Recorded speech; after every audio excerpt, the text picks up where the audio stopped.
So maybe you're one of those people that aren't quite ready to invest in a kombucha SCOBY because you don't know if you like it, or maybe you're just a little bit superficial and you can't quite get over the way they look. Listen, I'm not here to judge, but I am here to problem solve.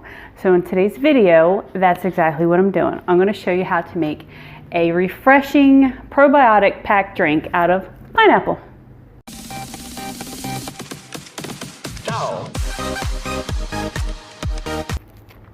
The drink we're making today is called Tepache.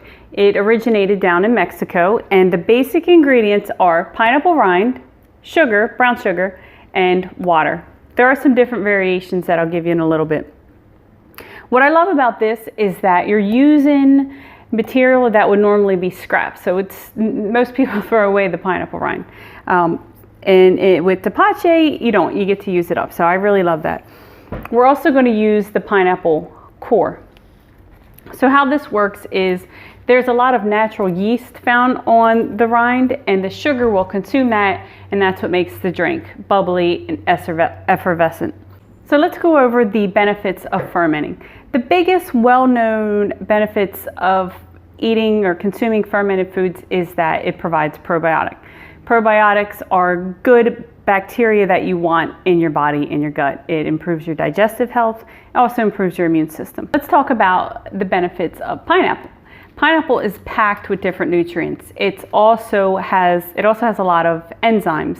One of the most well-known enzymes that it has, and what makes it unique, is called bromelain. So bromelain, most of the bromelain found in a pineapple is actually on the rind and in the core, which I don't know about you, but for me, until recently, I just threw that in the trash. I mean, I think you can juice them, but I would just toss it. Pineapple is also known for reducing the risk of cancer, boosting immunity, and suppressing inflammation. So let's get started. I'm going to go ahead and cut this up. Let me adjust the camera. So when you cut this, I like to cut it in long strips, and I'll show you why.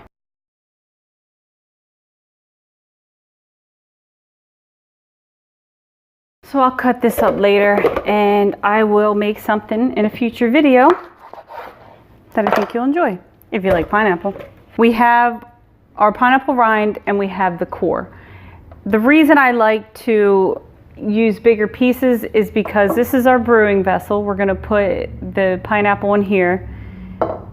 And with fermentation, with ferments, you want something on top that's going to push everything underneath of the water so that anything that's popped out could get mold. Obviously you don't want mold in your ferments. So my recipe is half a cup of sugar. I sprinkled in a little bit of cinnamon, that's why it's dark like that. So I add the sugar and cinnamon, add some hot water. Once everything is dissolved, then I filled up a little bit with cool water to cool the temperature down. Once everything is in the jar, then we'll add the rest of the water.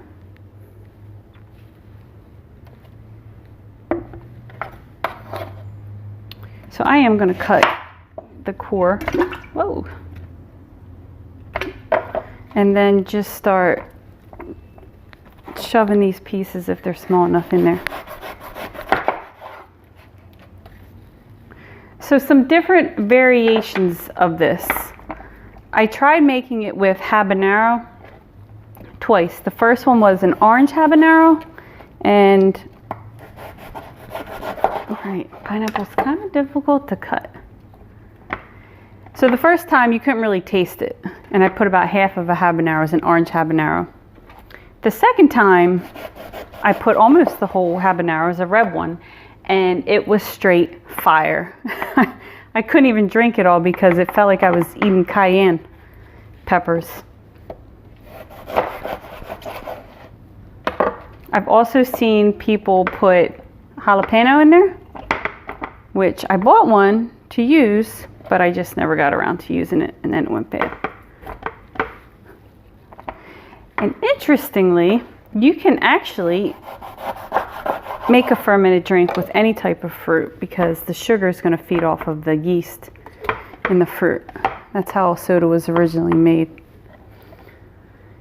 All Alrighty, I don't know if I can get this last one in there. Hope you guys can see this okay.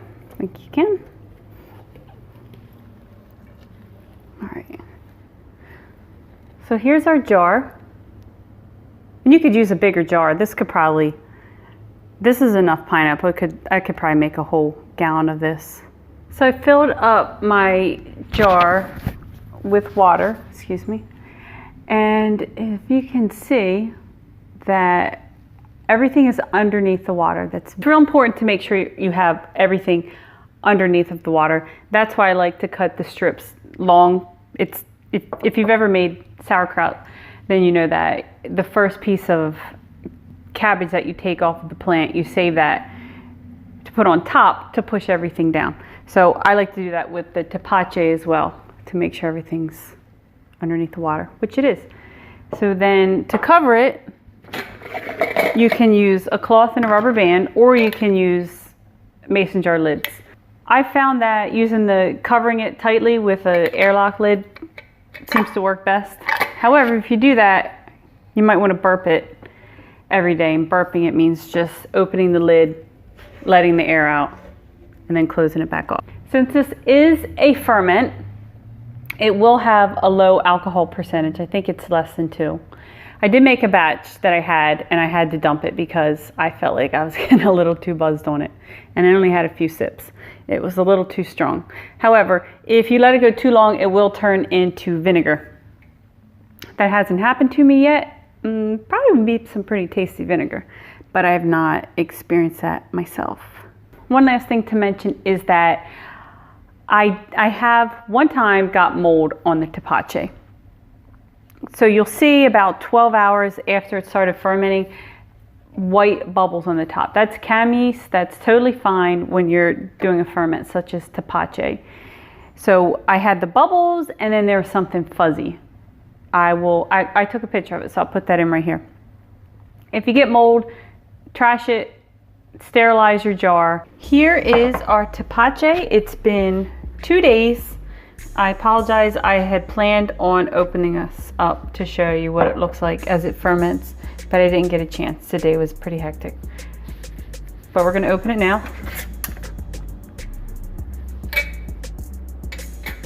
So I had opened it a little while ago. Got some filming this for the second time because I forgot something. So it's been sitting in here about 20 minutes. This white stuff, and the reason I'm saying that is because usually it's going to bubble up some. I've even had it where it totally bubbled over. So you may want to use some type of dish. Put your jar in the dish in case it does bubble over, so you don't lose that. So this white stuff you see is camis, which is totally fine.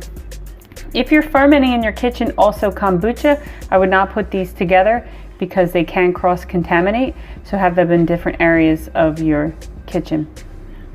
Earlier in the video, I forgot to mention that before I cut up my pineapple, I like to scrub it with a vegetable brush. This is the one I use.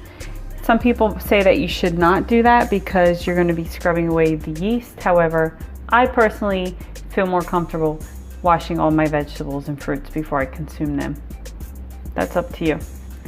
I'm not going to do a second ferment with this because it really doesn't need it.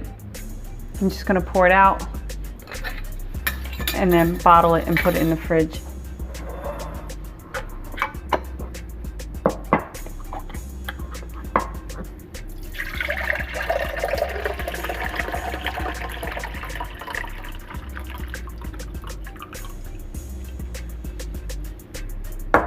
There you go. Tepache. Enjoy. Thanks for watching my video. Let me know in the comments if you've ever had tepache or if you've even heard of tepache, because I only heard about it about a year ago and I've been making it for about 6 months. It's so easy and it's a wonderful drink.